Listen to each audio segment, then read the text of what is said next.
Right. And these thoughts started coming up, and I literally stopped all these rituals. So this is kind of a twist in my whatever I just said in 20 for last 10 minutes, and also twist in my own life, that I was worshiping God, going to temples constantly over and over years again. There was nothing wrong doing that, of course, but I suddenly stopped doing these rituals. Whenever Diwali came up here, I still used to do here, being in US, being in United States, I still used to go for these rituals, going to temple. Uh, in 2020, I would say 2019, end of 2019, I suddenly stopped. Diwali came and I didn't do anything. And I was asking myself why I don't feel this year not to go any temple, or not to put any spiritual songs or holy songs or music that is like God's music, like, um, I don't want to do any of that, but I still feel peaceful. And I was kind of pursuing that thought a little bit, and then I realized, and until this day, I don't want to go and don't want to follow any rituals, but I still feel close to God. So that's kind of wrapping up with the question, I think, that Right. you asked. Yes, that was thank you. That was I relate very much. But Mhm.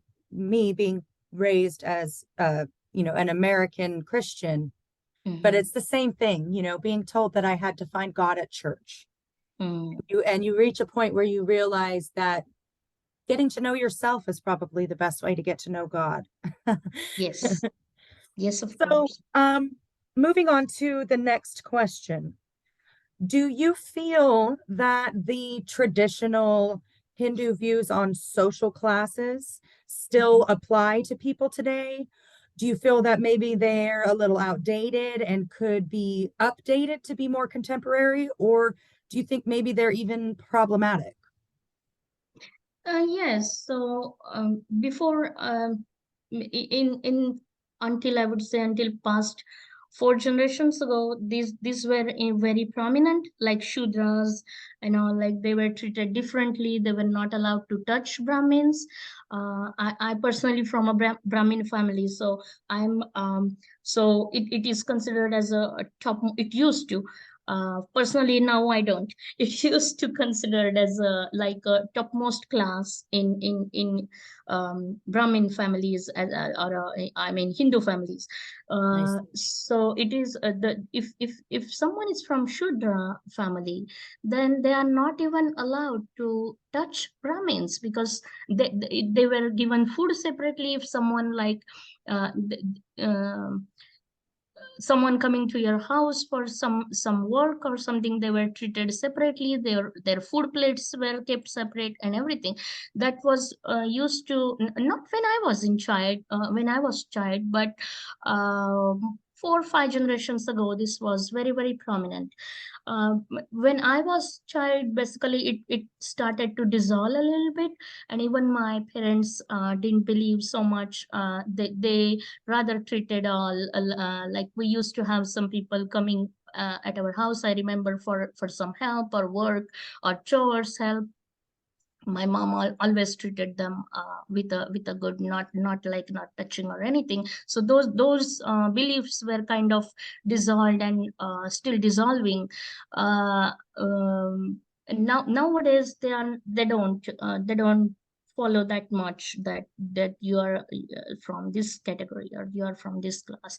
Maybe very very remote areas, very undeveloped areas in India, that might still be there.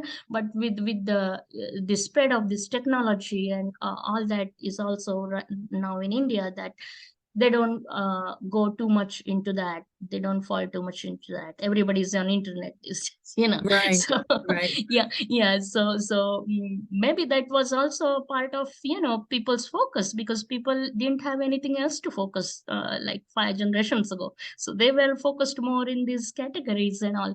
Nowadays, no, it's more like technology oriented, like especially the urban areas in India. So um, Right. Yes, yeah. yes. We So grow as people and yes, evolve yes. past these things. Yes. Okay. So in the Hindu teachings, the destruction caused by Lord Shiva, is this viewed as apocalyptic, as like, say, the Revelation in the Bible? Or is it more like a celebration? I mean, is this something that Hindus are looking towards with joy? Or is it sort of neutral or necessary evil? Yeah. Yeah. So that's referred to as actually as a festival. So it's answer to it as a celebratory, because people the day is celebrated as Mahashivratri. So when Shiva destroyed the evil, and when Shiva got angry and he destroyed everything, and so people believe whatever Shiva is destroying or have destroyed, it's something that he's doing for good, something that is for our highest good. So Mahashivratri is a most popular, very popular festival in India, which is part of the destruction, which is a kind of a constructive destruction. It is thought as a celebratory, and it is something that Lord Shiva's victory over evil. So sorry. So I see. So more like rebirth than death. yes. I see. Okay. Let's see. Would you please describe what we call the self in your own words slash from a Hindu perspective? Okay. Uh, yes. So self is we refer to it as Atman or Atma, which is your soul. That is your true self. That is the only self. Ideally, uh, whatever is attached to you later is not something that is your self, that is ideally as a ideology or something ideally referred to as in a Hinduism. But of course it gets lot of uh, accumulates a lot of junk, I would say, right? Well, moving on to later generations, but real self is Atma or Atman. Okay. Let me see. Do you have a guru, and are they an important person in your life? No, I personally don't have any guru. Okay. Have you ever taken part in a pilgrimage or any other kind of, I'm sorry if I butcher this word, kamya ritual? No, I haven't.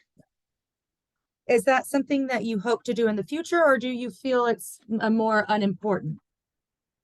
No, I don't think as of now, at this moment at least, I don't think it's important to be part of a pilgrimage. As I said, as I was more of a focusing on my inner self and seeking God within myself. So Right. these outer, yeah, rituals, they fall apart for me.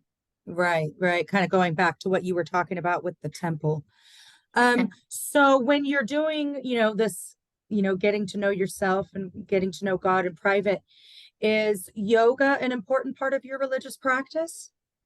Yes, yes. Rather, I started doing yoga more after my awakening. So these ritual parts and temple parts fell apart, but yoga is still sticking to me because when I was going through this my awakening phases, whatever helping me to achieve my highest good today is I'm keeping that in my life, kind of.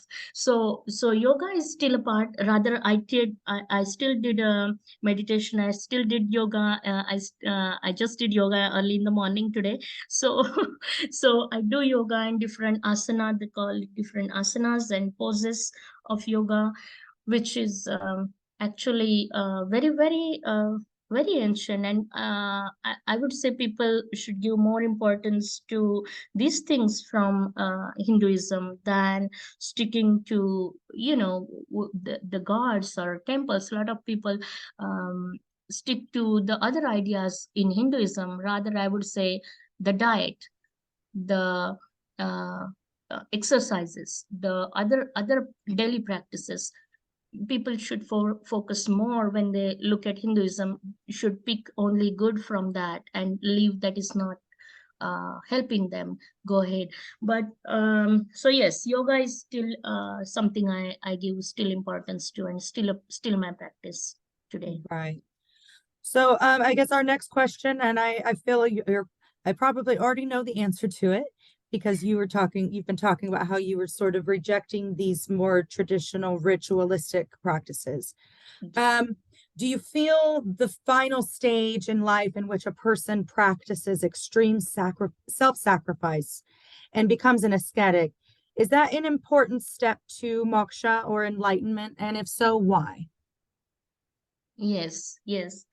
Um, so yes, so self-sacrifice and extreme self-sacrifice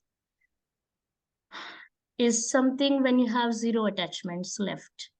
And when you have zero attach when you still have some attachment left while you transit, while you do let's call it death, but I, as in my mind, I refer to it as transition because there is no death for me. But when you lose this body, when you do extreme self-sacrifice, if there are still attachments fidgeting around, it's a belief that you're gonna come back to this planet, take another birth.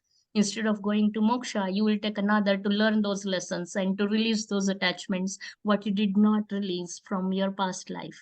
So it's really important to, if you are reaching, rather that's another name for enlightenment, is sacrifice and extreme self-sacrifice, that you have I zero attachments. So that's pretty much another name for enlightenment. Right. Okay. Sorry, I'm taking notes here. Um, okay, so the self-sacrifice is less about penance and more about reducing attachment because, like, oh, who said it? If you desire one more breath, you'll get an entire lifetime. So is Mhm. that kind of the goal of the self-sacrifice towards the end there, is to the goal to kind of get off that wheel and not have to reincarnate again, right? Yes. So goal is to merge with that source. It might be after my awakening or before awakening. Even like since my childhood, I used to hear this a lot in my tradition or in Hinduism overall, that moksha, that is when you merge with God, when you become one with the source, one with divine. That's when you stop. Yeah, that when you that life and death, you stop this we coming from this will and just merge with the one.